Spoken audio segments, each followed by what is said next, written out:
Hey everyone, how are you? I just wanted to film a video today about the 3-year retreat business plan, mainly because I wanted to give you guys a bit of an overview of, what you should be, what you can expect and what your goals are, for each year, for each retreat, this sort of thing. So the journey begins with you and your calling to lead others.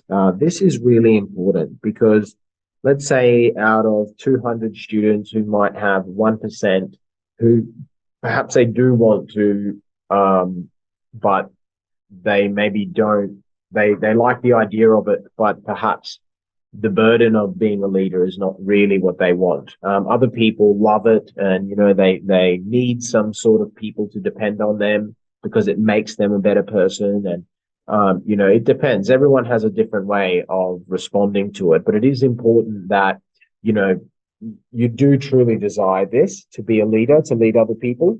And it does come with a sense of responsibility that majority of other people don't take on in their lives. So it's important to know that. The beginning's the hardest because we have to lay some foundations. These foundations are going to be, once they're in place, they don't really need to be touched ever again. They can be as you progress and evolve. There's a lot of work getting them in place, and then there's not really any work ever again. So that's why the beginning is the hardest. So layer one is the location, the venue. Your goal in finding your first location and venue is to identify a rinse and repeat retreat. This is a retreat which has a combination of, it's the middle of the market in terms of price range. It's the upper end of the market in terms of value. It's really definitely very profitable and great for you. You want to be making at least 5,000 of whatever your currency is, let's say, for that event. And it's easy for you to facilitate. It's not too hard. You don't have to fly anywhere or prepare too many things. And it also needs to be close to your audience and have a low barrier to entry. So, we don't want your audience flying 7 hours to get to the venue. It'd be great if they could carpool from a major population hub, 2 hours, something like that. That would be ideal. So that is your goal in your first retreat, and the beginning of your journey is to identify a rinse repeat retreat. And you're going to do that with the feasibility studies and the budgets, and that's what we do together. Layer two is the content. So if you haven't run the retreat yet, you've never run a retreat before, you don't have the content. Part of qualifying that venue is making sure it has amazing content. So we really do want to be able to see the venue in a brilliant light. It needs to have, great amenities, or it needs to just look quaint and cute and, boutique, and, that has a real wow factor. And the reason why that's important is because we're going to be using the existing venue's content to build the foundation of our advertising campaign. So that's why there's a lot of risk at the beginning when people, let's say, don't have coaching and they're trying to open a retreat. We get a lot of clients that basically come to us after they've run one retreat, or they've launched and they haven't been able to sell the second one. They thought it was going to be easy, but they sold the first one and the second one's just got zero. It's in 6 weeks and it's urgent, so we don't want to have these kinds of environments. And the reason why they maybe haven't been able to sell to cold traffic or with ads is because that content isn't there. Once you've got the content, everything changes. People believe you. They can see you. A picture tells 1,000 words. There's, so many questions in their mind that have already been answered just by having, the right content. So the right photos to show will answer most of the questions and qualify. So yeah, once you've done that, we're going to be working on, writing your emails. So the content includes your photos and your copywriting. So we need a good blend of that, making sure that it feels professional. It's very informative, doesn't leave too much guesswork. As long as we have good quality across content level, we won't have an issue selling that retreat out, even if you haven't hosted one before. So that's why in this stage, putting down the foundation of layer two, It's all about quality control in terms of the copywriting and the photos because we don't have anything real to show yet. So layer 3 is your automation. This is where we actually link everything together. We want to make sure that, you know, a lot of the heavy lifting is being done. If somebody inquires to an ad that they've seen, it's not up to you to then respond to them and send them an itinerary. This has to be automatic. You know, 2 weeks later, we want them to receive a beautiful email showing them, you know, what a typical day looks like, perhaps with a review, right? So it's not up to you to have to do that. We have to write those emails, put them in the automation. All these things need to trigger. That's how we take the heavy lifting out. And later on, when we do the upgrade, we'll talk about that as well, the importance of that. Okay, so once that's all linked up, you've now got a series of critical tasks. And the reason why is because you've laid the foundations, okay? You've got your infrastructure in place. Now everything's live and you have critical tasks. Those critical tasks are sales and follow-up. The importance of sales and follow-up is to be professional and build trust so that people feel like, oh, this is a real business. This is a professional business. This person is very considerate, very caring. They're authentic, because, you know, we've created an environment for you to really be authentic, and you've got all the information because they spill the beans in the contact forms, and you know everything about them. They've really poured their heart out, so you have that ability to be both personal, professional, build trust, give advice, and obviously when you place yourself in that kind of psychological position, you know, you have personal information, you're acting professionally, you've built trust with them, you understand them, and then you advise on how you can help them. You are in a great position to generate a sale, right? So that's and then after that, it's obviously the following up, because some people need time, they've got to check this and that, blah, blah, blah.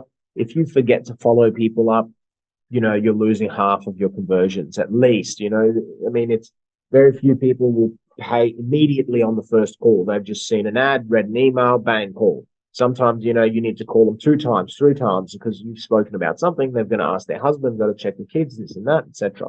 Okay, so then you sell out your retreat. That's the process of selling out the retreat. Now, once we've done that, we have a new set of critical tasks. So in that retreat, we have to get video reviews. Video reviews are going to be vital because later we want to make some awesome video ads and splice in some of that, as well as when people talk, they speak your audience's language. So it's important to note you're not your audience, and it's sometimes hard for you to imagine what might attract them. But it is when they speak, they attract each other. Okay, like attract like. So they'll attract each other rather than you needing to do it through your own copy or through your own videos. Okay, that's so important to get video reviews, both for ads and for email follow-ups. Amazing photos, because now that round 1 is over, this critical task is going to be like, this task saves you the most money. It makes you the most money and it saves you the most money. The better quality your photos are, the more information they can get across, the cheaper your leads will be, the longer you can run your ads for, the more leads you'll generate. So therefore, all of your performance indicators will rise because you have a larger volume of people to play with, and you've spent a lot less money getting those people because everyone loves your photos, right? So that's why it's so important, that first retreat, to get that. Just shoot your heart out, you know, get as many photos as you can and videos as well. So your next critical task is to update your list with your success. Okay, so we want all those new photos, as long as with the new inspiration you've gained after recently leading all of these people, to write your emails, send your photos. We're going to update the whole automation. We're going to make a new automation, actually, and Amelia will discuss that in detail, and upgrade everything, send it out. Now, this is going to be, you don't need to try and hard sell anyone, especially not for the first 3 emails. You can just be like, hey, this is what we did. It was beautiful, blah, blah, blah. Let us know if you're interested in one of our retreats. Then you can come in and say, bang, new retreat date is open.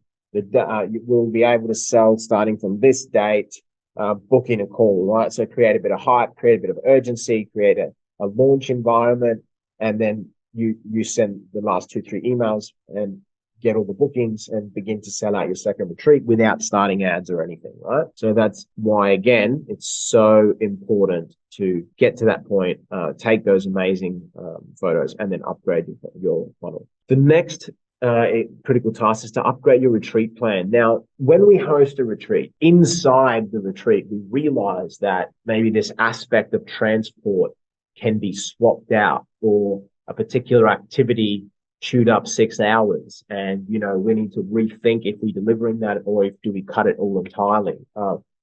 Some activity cost a lot per head, and yet everyone actually loved the free activity, a lot more. So maybe you drop the expensive one and you add another free one. So all these kinds of, minor optimizations can increase profitability by probably about 50%. We've usually saved a few, like from 3,000 to 6,000 on retreat costs by doing the after retreat optimizations. And a lot of those, if they don't come to you, we will discuss them. But for a lot of retreat leaders, it's some common sense stuff where you think, you know what, I need to get rid of that because the next retreat I'm going to save $700 and it's a lot of time and no one loved it. So that's important to do the optimization of the retreat plan. Now, once that's done, select round 2 retreat date, launch your emails, launch your ads, and start your calls and sales. So that is essentially year 1. Okay, you've created a foundation retreat, which is a rinse and repeat retreat. You have run it. You've taken photos, so it looks like you've just run 10 retreats instead of 1. You've taken so many photos. And now it's time to release, to drip feed that content out to your list and make new ads. We now sell out retreat 2. We host retreat 2. We get more photos. We get more content. We get more reviews. We upgrade everything again. Okay, we've done 2 retreats now. It's been 1 year, and we move into year 2. There's nothing specifically difficult about year 2.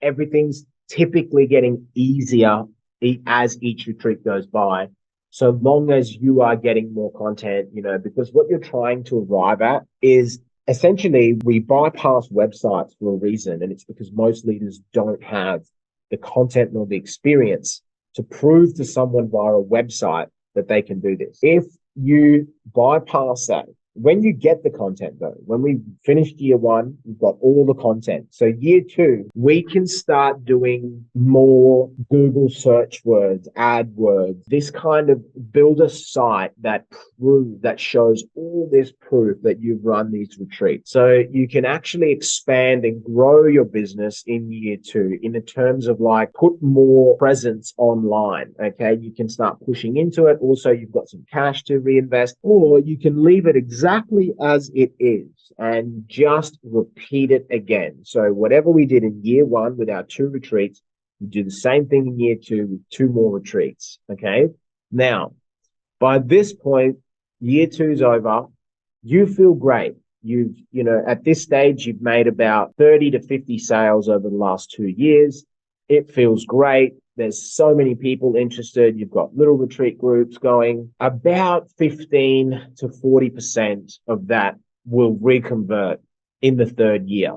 Okay. So let's say you've made 50 sales over 2 years. You've run 4 retreats and you're going to get a 20% conversion on those 50 sales. That's 10. So those people, you'll have 1 retreat immediately sold out in year 3. So what I want to discuss here is how the momentum shifts, because now your list is 3,000 to 5,000. Previously, you were 1 person reaching out to 5,000 people. Now there's 5,000 people who know you, remember you, trust you, and have seen everything you've done over these last 2 years.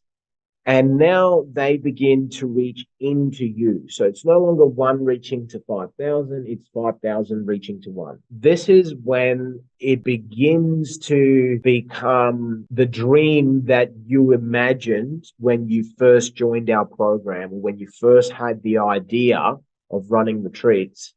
This is what you probably are imagining, where you can run, 4, 5, 6 retreats every year, not very much advertising, Lots of people responding to your emails and responding to your posts in your private groups, and all of this activity going on because you've built up that snowball and you've been rolling it, and now it's got momentum and it doesn't need you anymore, right? You don't need to push and reach out personally, like phone calls and voice messages. It's not really like that anymore because everyone's built what's called a parasocial relationship with you. They know who you are, what you're like, what you don't like, what other people say about you, what other people's experiences with you are. All this knowledge is in your lists, in the minds of your list, and they are coming back to you, and you have to be prepared for that 50 to 100 retreat sales a year by planning ahead. You've got to have retreats open. Okay. So when we got to this point, we realized that much like a real estate agency, if you don't have a property to sell, no one can buy it. If you don't have a retreat to sell, no one can buy it.